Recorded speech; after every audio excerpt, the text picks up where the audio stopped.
Praise the Lord. கிறிஸ்துவுக்குள் எனக்கு மிகவும் பிரியமானவர்களே, ஆண்டவருடைய நாமத்தினாலே உங்களுக்கு மிகுந்த சமாதானம் என்று நான் உங்களை வாழ்த்துகிறேன். தொடக்க நூல் ஆதியாகமம் 6ஆம் அதிகாரம் 8வது வசனத்தில் நோவாவுக்கோ ஆண்டவருடைய கண்களிலே கிருபை கிடைத்தது என்று எழுதப்பட்டிருக்கிற அந்த வசனத்தை நாம் சற்று தியானிக்கலாம். மனுஷர்கள் மண்ணுலகில் பெருகின காலத்தில் அவங்க எண்ணங்களும் அவருடைய திட்டங்களும் தீமையை சார்ந்திருந்ததினாலே மனிதனை படைத்ததற்காக ஆண்டவர் துக்கப்பட்டாராம். அப்பொழுதுதான் முழு உலகத்தையும் தண்ணீரினாலே அழிக்க ஆண்டவர் சிந்தித்தார். ஆண்டவருடைய கண்களிலே தயவு பெற்றுக்கொள்ள யாராவது உண்டா என்று பார்க்கும்போதுதான் அந்த அழிவிலிருந்து தப்பித்துக் கொள்ள தகுதியான ஒரு மனுஷனாய் ஆண்டவர் நோவாவை கண்டார். ஆகவே தான் நோவாவுக்கு அவனுடைய கண்களில் கிருபை கிடைத்தது என்று எழுதப்பட்டிருக்கிறது. நோவாவுக்கு கர்த்தருடைய கண்களிலே கிருபை கிடைத்ததினாலே நோவா பெருவெள்ளத்திலிருந்து தப்பித்துக் கொள்ள அவன் தனக்கென்று ஒரு பேழையை கட்டி முடிக்கும் வரைக்கும் ஆண்டவர் பொறுமையோடு கூட பொல்லாத மனுஷருடைய தீமைகளை சகித்தார். சரி, ஆண்டவருடைய கண்களில் நோவாவுக்கு கிருபை கிடைக்க என்ன காரணம்? அதை நாம் அறிந்திருந்தால் நமக்கும் ஆண்டவருடைய கண்களிலே கிருபை கிடைக்க நோவாவை போல சில வழிமுறைகளை கடைபிடித்தால் போதும். ஆண்டவர் இயேசுவே பிரசங்கத்துல சொல்லுகிறார், நோவா காலத்துல வாழ்ந்த மனுஷர்கள் உண்டு குடித்து பெண் கொண்டு பெண் கொடுத்து சுகபோக வாழ்க்கை வாழ்ந்தார்கள்.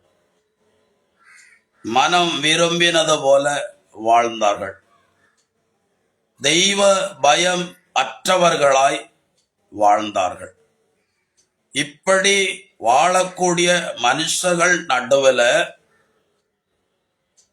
பரிசுத்தமாய் வாழ வேண்டும், பொல்லாத காரியங்களுக்கு விலகி வாழ வேண்டும், தேவனுக்கு பிரியமான ஒரு வாழ்க்கை வாழ வேண்டும் என்று நோவா விரும்பினதினாலே தேவனுடைய கண்களிலே நோவாவுக்கு கிருபை கிடைத்தது.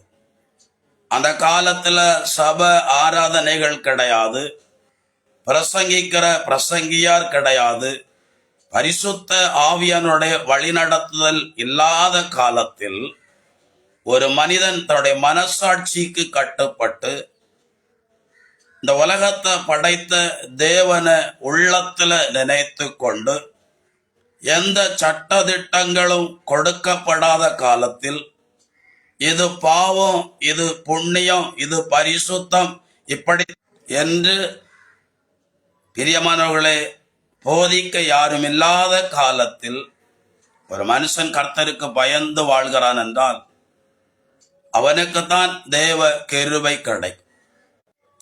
அன்றைக்கு பிரியமானவர்களே போதிப்பதற்கு யாரும் இல்லாத காலம், சட்டதிட்டங்கள் இயற்றப்படாத காலம், நியாயப்பிரமாணம் இல்லாத காலம். இருந்தாலும் ஒரு மனிதன் ஆண்டவருக்கு பயந்த ஒரு வாழ்க்கை வாழ்ந்திருக்கிறார். எனக்கு கிருபை தாங்க ஆண்டவரே என்று உபவாசித்து ஜெபித்து பெற்றுக்கொண்ட கிருபை அல்ல. நாள்தோறும் வேத வாசித்து அதிகமா ஜெபித்து எனக்கு கிருபை தாங்க என்று சொல்லி ஜெபித்து பெற்றுக்கொண்ட கிருபை அல்ல. தேவனுக்கு பிரியமாய் வாழ்ந்து அவன் தேவ கிருபையை பெற்றுக்கொண்டான். கிருபை என்று சொன்னாலே தகுதியில்லாத எனக்கு சில காரியங்களை செய்ய கர்த்தர் என்னை நடத்துவதுதான் கிருபை.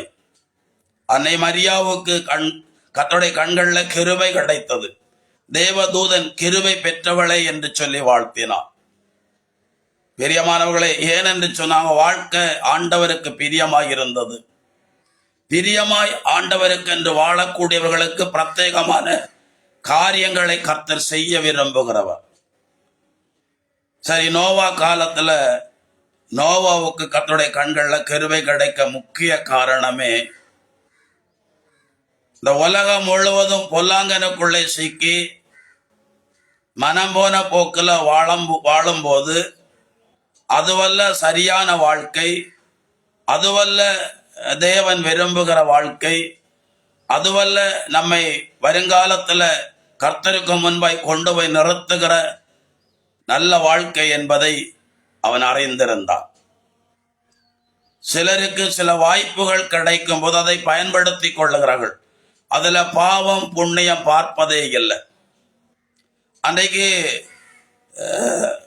போத்தீபாருடைய வீட்டில் யோசேப்புக்கு நடந்த சம்பவம் மற்ற எந்த வாலிபர்களாக இருந்தாலும் ஒருவேளை அந்த பெண்ணுக்கு அவருடைய வற்புறுத்தலுக்கு இணங்கி இருக்கலாம்.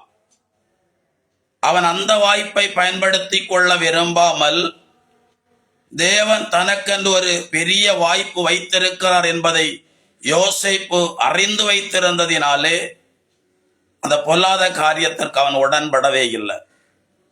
தானியேலும் நண்பர்களும் பாபிலோன் தேசத்துல சில காரியங்களை எதிர்த்து நிற்க காரணமே அதுவல்ல, நம்முடைய வாழ்க்கையின் உயரத்திற்கு கொண்டு செல்கிற வழி.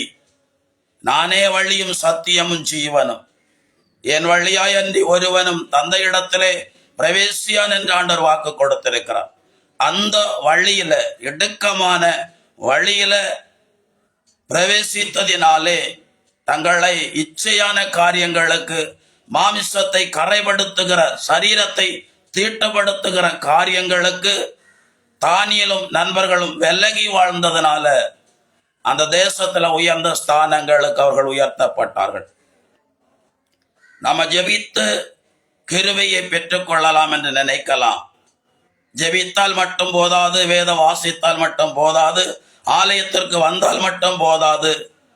கேட்கிற வசனத்தின்படி நடக்கவும், தீமையான காரியங்களுக்கு விலகி வாழவும், தேவன் விரும்புகிற பிரகாரம் அவருக்கு பிரியமானபடி வாழவும் ஒப்பு கொடுத்து, பிரியமானவர்களே நாம் வாழ்வோம் என்று சொன்னால் தேவனுடைய கிருபை நமக்கும் கிடைக்கும்.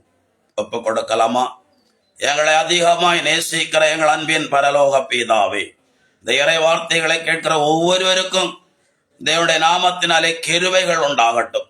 கிருபையை பெற்றுக்கொள்வதற்காக ஆண்டவரே, நோவாவை போல தன்னடக்கத்தோடு, இச்சை அடக்கத்தோடு, மாமிச இச்சைகளுக்கு இடம் கொடாதபடி தேவனை பிரியப்படுத்தி வாழும்படியான ஒரு வாழ்க்கை வாழ்ந்து நோவா கிருபைகளை பெற்றுக்கொண்டது போல நாங்களும் கிருபைகளை பெற்றுக்கொள்ள எங்களை நடத்தும். நீரப்படி செய்கிற தயவுக்காக ஸ்தோத்திரம். இயேசு கிறிஸ்துவின் பெயரால் ஒப்பு கொடுத்து ஜெபிக்கிறேன் பிதாவே, ஆமென். God bless you. சமாதானம்.